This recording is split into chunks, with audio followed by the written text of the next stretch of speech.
A PATH counseling session, it is 5 sessions over the course of up to about 6 to 7 months. What's really interesting is that once someone is in our study, we meet with them once, we meet them again a week later, and then we start to spread it out. 1 month later, 2 months later, 3 months later, to really allow time for the conversations to sink in. And with each session, we talk about goals that focus on health, sometimes disclosure. Another one is around reducing sexual risk and just kind of quality of life stuff as well. So we allow time so that way someone can actually go out there and really practice those skills that we're talking about, that we're building in each session.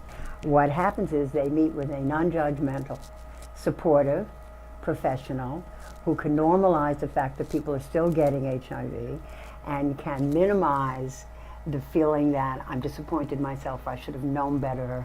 And the counselors, you meet our counselors, you get, listen, let's not even worry about this. This is where it is, let's move on.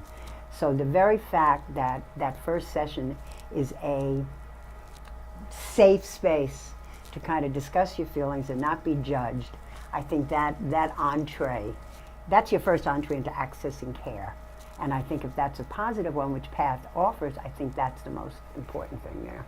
And our entire spin is very optimistic.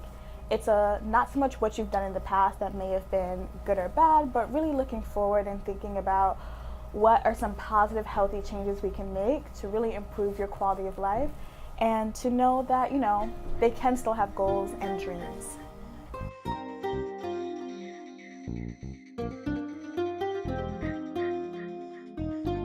Navigating care can be difficult, and I think that one of the biggest benefits of PATH for participants is helping link participants to care. Just making sure that people know where they're supposed to go and that they're accessing healthcare the way that they need to. There are so many counseling interventions or options available, but very few of them are specifically tailored to men who have sex with men or same-gender loving men.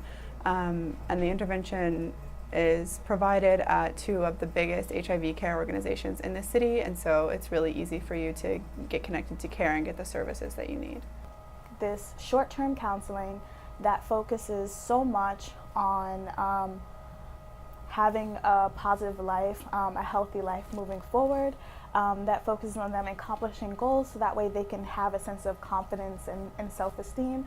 Entry into a program where you're meeting accessible people who are non-judgmental, who are offering support, and who are saying, okay, now let's take care of you. Let's see what you need to stay healthy. They give information that normalizes it. They cut down on the fear of dying, the anxiety of the medications. And they're going to be able to be looked at as a whole person versus just a number, just a participant. What are your goals for you? What are your goals for sexual risk behavior? What are your goals for how do I access health? Where do I want to be in 3 months, in 5 months, in 5 years, concerning my body and my health? So I think that's really the important concept of PATH, really.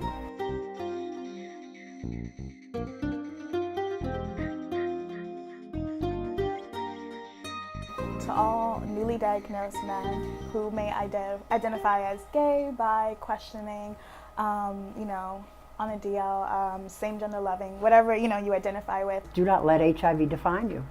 Don't look at this as necessarily an ending or something that's bad. It is not your definition of you. You're still you, and you're still a member of a community. You're still a gay man or trans or whatever. Really take your health into your own hands and go out and find the providers that will provide you with the best care for you. There's still services that are out there.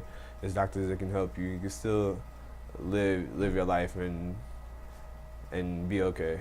If you get connected to care and you start treatment and you get virally suppressed early, you can live a long and healthy life just the same as someone who doesn't have HIV.